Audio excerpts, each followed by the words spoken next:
மயிலாடுதுறையில் 271 கோடி ரூபாய் மதிப்பிலான நலத்திட்ட உதவிகளை வழங்கினார் முதலமைச்சர் மு.க.ஸ்டாலின். 113 கோடி ரூபாய் மதிப்பீட்டில் 12 புதிய திட்டப் பணிகளுக்கும் அடிக்கல் நாட்டினார்.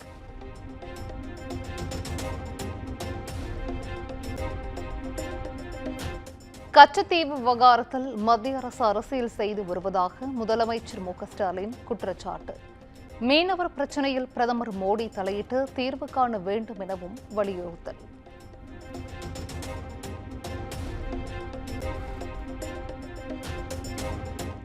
முந்தைய அதிமுக ஆட்சியில் எடப்பாடி பழனிசாமி என்ன சாதனை செய்தார் என முதலமைச்சர் மு.க.ஸ்டாலின் கேள்வி. வருகிற தேர்தலில் எடப்பாடி பழனிசாமிக்கு தமிழ்நாட்டு மக்கள் நிரந்தரமாக பாய் பாய் சொல்லுவார்கள் என்றும் பேச்சு.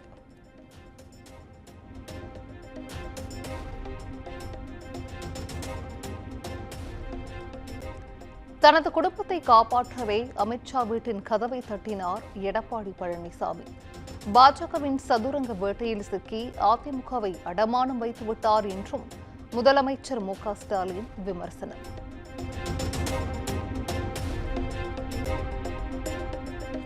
பாஜக அதிமுக கூட்டணி அமைந்து அடுத்த நொடியே முதலமைச்சர் மு.க.ஸ்டாலின் பயம் வந்துவிட்டது. அதிமுக பொதுச் செயலாளர் எடப்பாடி பழனிசாமி பேட்டி.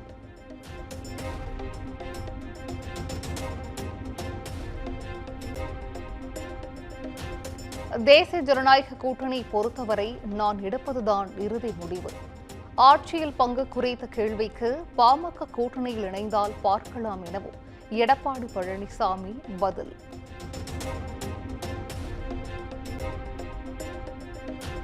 நடிகர் ரஜினிகாந்தை நேரில் சந்தித்தார் கமல்ஹாசன். மாநிலங்களவை எம்பியாக பதவியேற்க உள்ள நிலையில் மகிழ்ச்சியை பகிர்ந்து கொண்டார்.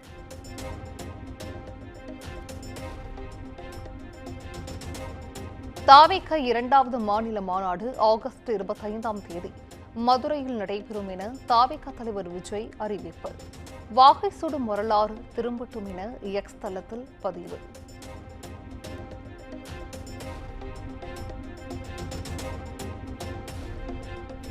மதுரையில் ஆகஸ்ட் மாதம் நடைபெறும் தாவேக 2வது மாநில மாநாட்டிற்கான பந்தல்கால் நடும் விழா. பந்தல்கால் நடும் விழாவில் தாவேக பொதுச் செயலாளர் என் ஆனந்த் பங்கேற்பு.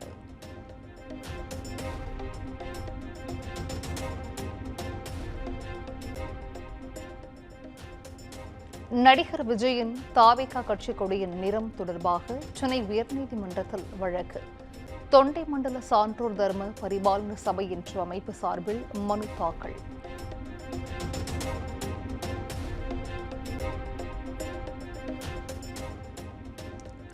பாட்டாளி மக்கள் கட்சியின் 37வது ஆண்டு விழா.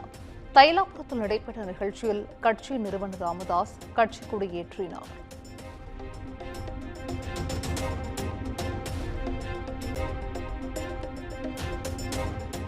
தமிழ்நாட்டை ஆளும் அரசில் பாட்டாளி மக்கள் கட்சியும் பங்கேற்க வேண்டும். அந்த உரிமையை வென்றெடுப்பதற்கான வெற்றி பயணத்தின் முன்னெடுப்போம் எனவும் அன்புமணி எக்ஸ் தளத்தில் பதிவு.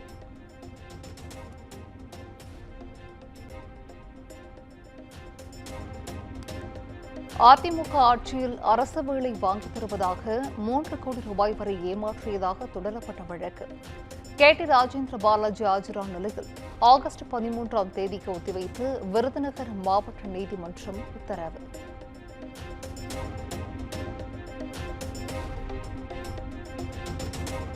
(2018) திருச்சி விமான நிலையத்தில் நாம் தமிழர் மதிமுகவினரிடையே மோதல் ஏற்பட்ட விவகாரம். திருச்சி நீதிமன்றத்தில் நாம் தமிழர் கட்சி ஒருங்கிணைப்பாளர் சீமான் ஆஜரான நிலையில் வருகிற 19ஆம் தேதி தீர்ப்பு.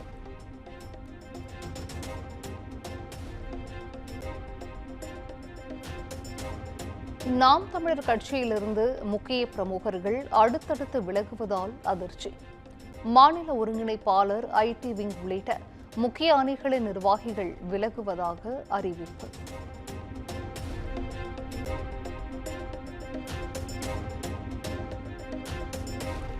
சேலத்தில் முன்னாள் முதலமைச்சர் கருணாநிதியின் சிலையை அவமதித்த விவகாரம்.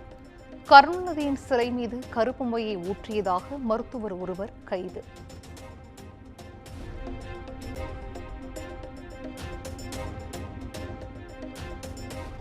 திருச்சி பஞ்சப்பூரில் திறக்கப்பட்ட ஒருங்கிணைந்த பேருந்து முனையம் மக்கள் பயன்பாட்டிற்கு வந்தது. பேருந்து சேவையை அமைச்சர் கே என் நேரு கொடியசைத்து தொடங்கி வைத்தார்.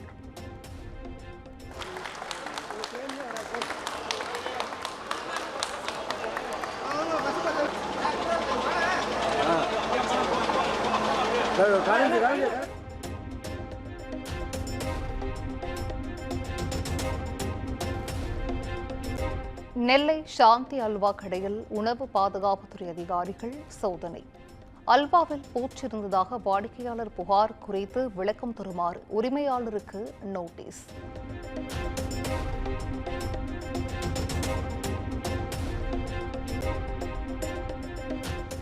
திண்டுக்கல் மாவட்டம் நத்தம் அருகே டாஸ்மாக் கடையை அகற்ற கோரி பெண்கள் போராட்டம்.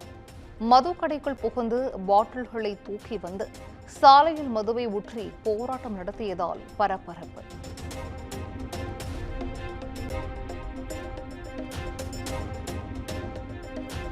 நாமக்கல் மாவட்டம் ராசிபுரத்தில் அதிமுக சார்பில் நடைபெற்ற ஆர்ப்பாட்டத்தில் கோஷ்டி மோதல். நாமக்கரிப்பேட்டையிலிருந்து பொதுமக்களை எப்படி அழைத்து வரலாம் என முன்னாள் எம்எல்ஏ ஆதரவாளர்களுடன் ஒன்றிய செயலாளர் வாக்குவாதம்.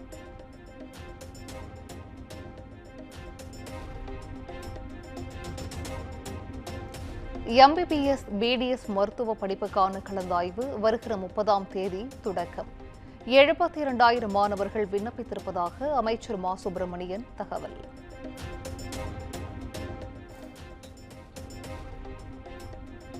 தமிழ்நாடு டாக்டர் அம்பேத்கர் சட்ட பல்கலைக்கழகத்தில் முதுநிலை படிப்பு இன்று முதல் ஆகஸ்ட் 16ஆம் தேதி வரை விண்ணப்பிக்கலாம் என அறிவிப்பு.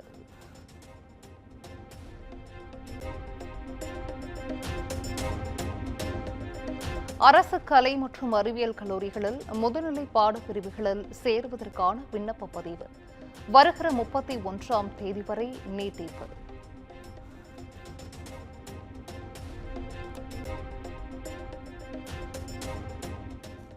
குற்றாலத்தில் அரசு மேல்நிலைப்பள்ளி விடுதியில் காலை உணவு சாப்பிட்ட 9 மாணவிகள் மருத்துவமனையில் அனுமதி. மற்ற மாணவிகளுக்கும் உணவு உவாமை ஏற்பட்டதா என அதிகாரிகள் விசாரணை.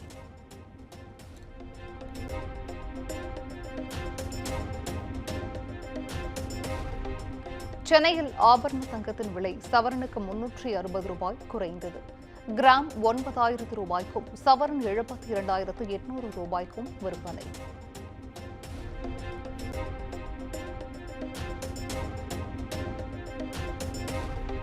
ஒகேனக்கல் காவிரி ஆற்றில் நீர்வரத்து சரிந்ததால் குளிக்க அனுமதி. 20 நாட்களுக்கு பிறகு அனுமதி வழங்கப்பட்டுள்ளதால் சுற்றுலா பயணிகள் மகிழ்ச்சி.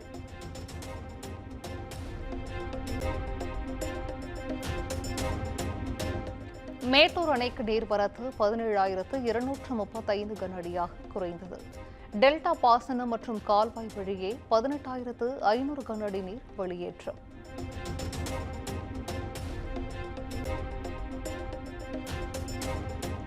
வத்திராயிருப்பு அருகே பிரசித்தி பெற்ற நல்லதங்கால் கோவிலில் இந்து சமய அறநிலையத்துறை தலையிட எதிர்ப்பு. போராட்டத்தில் ஈடுபட்ட மக்கள் உடலில் மண்ணெண்ணெய் ஊற்றி தீக்குளிக்க முயன்றதால் பரபரப்பு.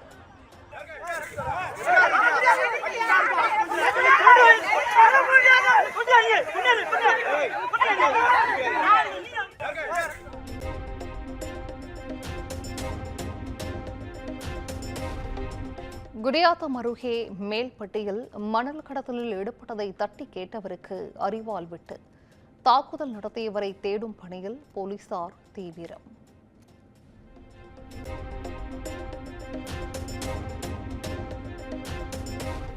கும்பகோணம் பள்ளி தீ விபத்தின் 21ஆம் ஆண்டு நினைவு தினம் அனுசரிப்பு. உயிரிழந்த 94 குழந்தைகளின் உருவப்படத்திற்கு மலர் தூவி பெற்றோர் கண்ணீர் மல்க அஞ்சலி.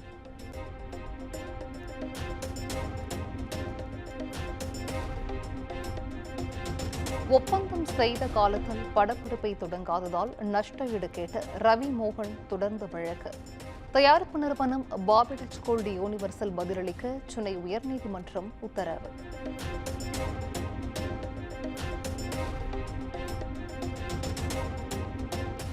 திருப்பதி ஏழுமலையானுக்கு ஸ்ரீரங்கம் கோவில் பட்டு வஸ்திரம் மங்கள பொருட்கள் சமர்ப்பணம்.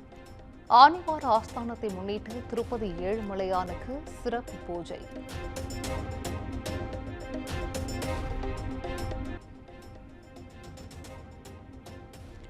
மேற்கு வங்க மாநிலத்திற்கான வெள்ள நிவாரண நிதியை மத்திய அரசு விடுவிக்கவில்லை என மம்தா பானர்ஜி பரபரப்பு குற்றச்சாட்டு.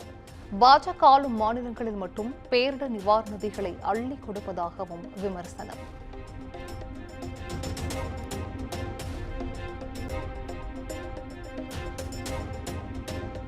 பணவீக்க விகிதம் சரிந்தால் ரெப்போ வட்டி விகிதம் மேலும் குறைக்கப்படும். ரிசர்வ் வங்கி கவர்னர் சஞ்சய் மல்ஹோத்ரா தகவல்.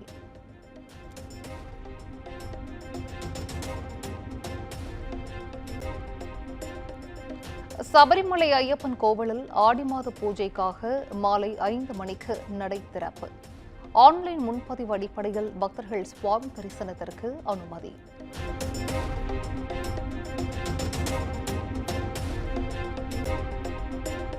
உலகின் மிக வயதான மாரத்தான் வீரர் பௌஜா சிங் சாலை விபத்தில் உயிரிழந்த சம்பவம். விபத்தை ஏற்படுத்திய வெளிநாடு வாழ் இந்தியரை கைது செய்து போலீசார் விசாரணை.